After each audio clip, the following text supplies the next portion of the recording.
Ma'am आप always surprise देती हैं, आप ऑलवेज, अभी आपने इंडिया टुडे कॉन्क्लेव में भी हम सबको सरप्राइज दी कि आप डेट कर रही हैं और शादी भी करने वाली है। अब ये मैम अभी आज की सक्सेस पार्टी तो हमने देख ली, और दूसरी शादी की सक्सेस पार्टी कब? I think this is definitely not what I said. In fact, I was asked if I'm dating, and I said I'm not dating. But yes, if like being a young woman, do I have somebody in my life? Yes, but having somebody and dating and marriage, ये degrees है, progress की.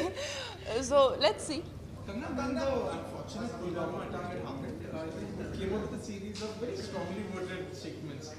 One of which was also, about people from the fraternity who chose to go to attend an event in Pakistan, despite the Uri attacks and everything.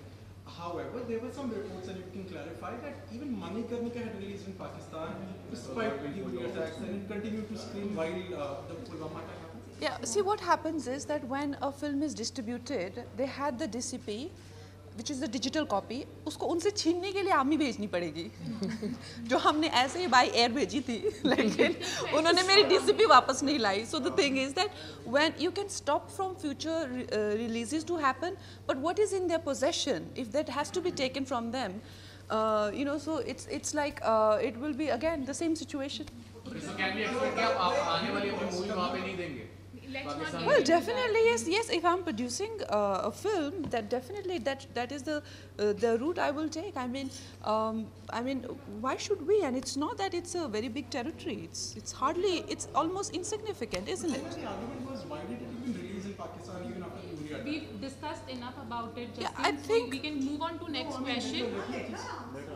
She's answered it. That is well, I think that is, I mean, precisely the distribution and the trade was going like that. I assume, because obviously I'm not the minister in charge of the trade, how things are happening in the country.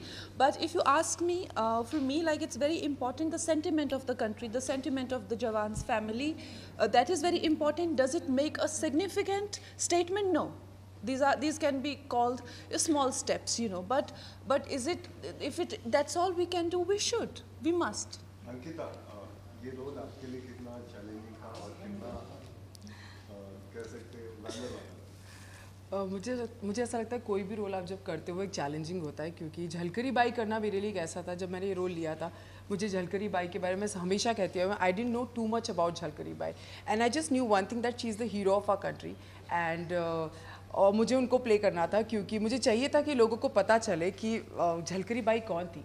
And that's completely my opportunity that I could perform it, and लोगों को इतना पसंद आया. और I think Kangna has directed fab. Like मेरे जितने scenes हुए, I think Kangna has shot 70% of the film. So I think I have done justice to my character, and she has done justice to my character more than me. Good evening.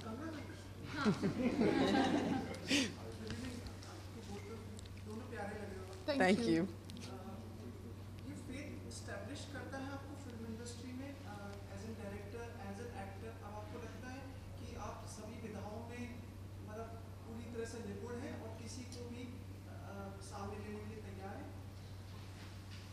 I think देखिए क्या होता है कि हर एक every day is different. कई बार आपको लगता है कि आपके जो डे टू डे चैलेंजेस हैं वही ज़्यादा मायने रखते हैं आपके लिए, कि बाकी दुनिया क्या बोल रही है. जब आप एक सिचुएशन में होते हैं वो ज़्यादा मायने रखती है. कई बार आपको लगता है कि नहीं, ये वक्त है थोड़े से तो मुंह बंद करने चाहिए, बिकॉज कुछ ज़्यादा लोग जो है आपके को शांत समझ के, या आप जब जवाब नहीं दे उसको आपकी कमज़ोरी भी समझ लेते हैं. तो कब आपको किसी को थप्पड़ लगाने और कब आपको इग्नोर करना है, you should know that as a person. आप अपना काम काज छोड़ के तो नहीं जाएंगे दुनिया से लड़ने या उनको बताने, उनको समझाने आप कौन है वाकई में, और आप क्या चाहते हैं और क्या सोच है आपकी. तो वैसे तो आप सारी दुनिया में मतलब वही एंगेज ही करते रहेंगे, but then there is a time कि enough is enough, this is your boundary, you can not cross your line. This is very important. And I think ये जैसे अगर आप व्यक्तिगत तरीके पे ऐसा समझते हैं तो आप देश के लिए भी ऐसा समझेंगे कि आपको किसी को डसना नहीं है, लेकिन आपको अपना वो कहते हैं डराने, क्या बोलते हैं वो, डराने के लिए, यस, डराने के लिए वो डरा के रखना तो दिखाना पड़ता है. कंगना, थोड़े दिन पहले मीडिया में बात चल रही थी कि आपको फ्रेटर्निटी से कैसे सपोर्ट नहीं आया मणिकर्णिका के लिए, तो जोया अख्तर ने इस पर कहा कि आपको सब अप्रिशिएट करते हैं, पता नहीं आप ऐसा क्यों कहती. तो उस बारे में आप क्या कहेंगे? वेल आई थिंक इफ अगर अप्रिशिएट करती हैं वो तो आई एम वेरी हैप्पी तो उसके बहुत बहुत धन्यवाद उनका, ठीक है। बहुत ज़रूरी होती है कि हम वही मेरा ये मानना है कि अगर आप किसी चीज़ को जैसे आप हैं, अगर आपसे ये एक्सपेक्टेशन की जाती है कि आप अगर कहीं जाके फिल्म देखते हैं, अगर या फिर आपसे भी एक्सपेक्टेशन ना करी जाए, आपसे एक्सपेक्टेशन है कि आप दंगल देखें उनके बारे में बोले, आपसे एक्सपेक्टेशन है आप सुपरस्टार देखें उसके बारे में बोले, आपसे एक्सपेक्टेशन है तभी आपको बुलाया गया, यू नो, और मीडिया के सामने बुलाया गया, आपसे बाइट्स लिए गए, सब कुछ आपसे एक्सपेक्टेशन है, राइट? तो फिर आपको भी तो उस तरह से रिटर्न करना पड़ेगा, रेसिप्रोकेट करना पड़ेगा ना। So I think that way it is unfair, it is not done. या तो फिर आप एक्सपेक्ट ही मत करिए, जाने दीजिए, मुझे मेरे हालात पे छोड़ दीजिए, इसमें Take the last question. आपको हमेशा कंट्रोवर्सीज में पाया जाता है, तो क्या आपका ये बेबाक बोलना या फिर खुले तरीके से सच्चाई बोलना कहीं ना कहीं आपको लगता है कंट्रोवर्सी में या आपके खिलाफ ही कई बार चला जाए? Well I think I just feel that हर एक इंसान का एक अपना नेचर होता है। कई बार आपको जो आपका नेचर होता है उसके हिसाब से आपको सफलता मिलती है, कई बार आपको आपके नेचर के हिसाब से ऑब्स्टिकल होती है। अभी यही मेरा नेचर है कि you know I can portray feisty characters, तो हर जगह पे ये आप इससे फ़ायदा तो नहीं सोच सकते, कई जगह पे उसी नेचर से नुकसान भी होता है। सेम तरीके से आप ज़्यादा टिमिड होते हैं तो कई बार आपको फ़ायदे होते हैं, वो कई चीज़ों से नुकसान हो जाए। So I think we should not be so calculative कि मुझे ज़िंदगी में हमेशा ही फ़ायदा हो, हर सिचुएशन से मैं क्या निचोड़ के निकल जाऊँ या क्या कमा के चली जाऊँ और कैसे मैं अपना मतलब हमेशा ही अपना फ़ायदा करके चले जाऊँ। ऐसे इंसानों से दूर ही रहिए और ऐसी सोच भी मत रखिए। कोई बात नहीं, थोड़ा बहुत ज़िंदगी में इंसान गिर उड़ के और उससे भी निकल जाते, it's fine. Last question.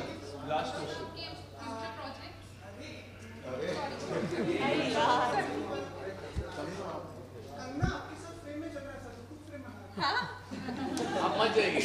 I thought you were asking Ankita questions.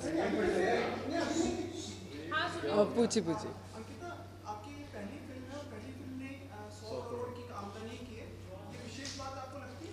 Of course लगती है। आपको मैंने उस दिन भी इस चीज़ का जवाब दिया था कि आपकी जब डेब्यू फिल्म होती है और वो इतना अच्छा करती है और 100 करोड़ करती है, तो मेरे लिए इससे मतलब सब कुछ ही नया है यहाँ पर और सब कुछ बहुत मेरे लिए बहुत अलग एक्सपीरियंस रहा है, क्योंकि मैं हमेशा से फिल्म करना चाहती थी और मैं कर रही हूँ और मेरी 100 करोड़ कर रही हूँ और कंगना ने डायरेक्ट की, सो इससे बड़ी चीज़ But I personally feel that the kind of circumstances Ankita has worked, the kind of situation she has worked, she deserves a much bigger and much better debut. That's my feeling as a director. हमने जो गाना shoot किया है वो अंकिता ने half night में किया है, जबकि वो गाना आइडियली 12 दिन शूट होना चाहिए था, because that is how a regular song of that nature is shot for 10 to 12 days. Ankita ने वो आधी रात में किया है because of budget constraints, because of the situation we were in. She did not have even time to do a second take. तो आप सोच सकते हैं हमने किस situations में फिल्म शूट की है. We did not even had the time to even curl her hair. So कहने का मतलब है I feel she deserves to be lit more beautifully and she deserves a better debut. But anyway, there is still a long way to go for her. आपने हमें पहले बताया था कि ये सेलिब्रेशन होने वाला है, जी। you knew like inside out like what of course अब इतनी बड़ी फिल्म हुई है, सक्सेस हुई है, तो पार्टी तो बनती है ना, तो वो तो होना ही था ऑफ कोर्स। तो मैंने आपको बता दिया, ऐसे तुक्के में बताया था कि होगा, पर ये होना ही था। काफी क्लोज आ गई है कंगना की like आई थिंक कंगना में एक दूसरे का Adding to that, आप अपनी अगली फिल्म में लेंगे। I think definitely, but Ankita should do lead roles. Thank you, and Kangna. she Thank should you so definitely do. And Kangna is my godmother. I have declared that anyway. I have been saying this to Kangna also. Phone करके, Kangna, you're my godmother. I don't have any godfather, but I have a godmother. So definitely she's my godmother now. Thank you, Sumit ji. Sumit ji done। एक second, last Sumit ji बोलिए। Last question, guys. आप prime minister mister Narendra Modi से भी 2 दफा मिल चुकी हैं, उस बारे में भेंट के बारे में बताएं। और अब 2 दिन में भारतीय इलेक्शंस की भी घोषणा होने वाली है, तो उससे भी जुड़ने के लिए जाता है आपका? Well, I think इलेक्शन से मैं नहीं, मेरा ऐसा इलेक्शन से कोई जुड़ने का इरादा नहीं है। काफ़ी लोगों को ये भी गलत फहमी है कि मैं पॉलिटिक्स में जाना चाहती हूँ, ऐसा बिल्कुल भी नहीं है, 0% चांसेस भी नहीं है। मगर क्या मैं एक ऐसी युवती हूँ कि जो देश में हो रही चीज़ों से कुछ ऐसे एक्टर्स हैं मैं जानती हूँ। आई थिंक इसका मैं इंटरव्यू देख रही थी, I think with Anupama there was Ranveer और आलिया और समबडी लाइक दैट, जो कहते हैं कि हम पॉलिटिक्स के बारे में क्यों बोले, हमने क्या किया, हमने कुछ नहीं किया। सो ऐसे नहीं चलता, you have to be responsible. I think Ranbir Kapoor was telling somebody कि मेरे घर में तो बिजली पानी आता है, मैं क्यों पॉलिटिक्स से, यू नो। सो हाउ, ये देश ने, आप उस देश की वजह से आपका घर है, ये देशवासियों का ही पैसा है जो जिससे करके आप मर्सिडीज में बैठते हैं। How can you talk like that? हम तो फिल्मों में काम करने वाले हैं, हम कैसे पॉलिटिक्स की बात कर दें? This is irresponsible. क्या मैं वैसी इंसान हूँ? नहीं, उससे मेरा करियर भी चला जाता तो चला जाए। मेरे घर में बिजली पानी नहीं आता है तो इसका मतलब ये नहीं कि मुझे किसी की पड़ी नहीं हुई है। So this has to change, and आप लोगों को चेंज करना चाहिए, ये इन लोगों को सुनाना चाहिए। How can you listen to this के I can't talk about politics, मुझे मेरे हाल पे छोड़ दीजिए, मुझे तो सबसे बना के चलना है। You should know, you should tell people what you think in a democracy. आप बताइए पिछले 5 साल कैसा काम हुआ, उस हिसाब से you choose your leader. You should talk about your political inclination, who what do you think as a youth of this country, what do you think. You can not say मेरे घर में बिजली पानी आता है, मुझे तो क्या लेना देना। This is absolutely irresponsible. और इतना क्या करियर प्यारा हो गया है इनको कि इनको देश की कुछ नहीं पड़ी हुई।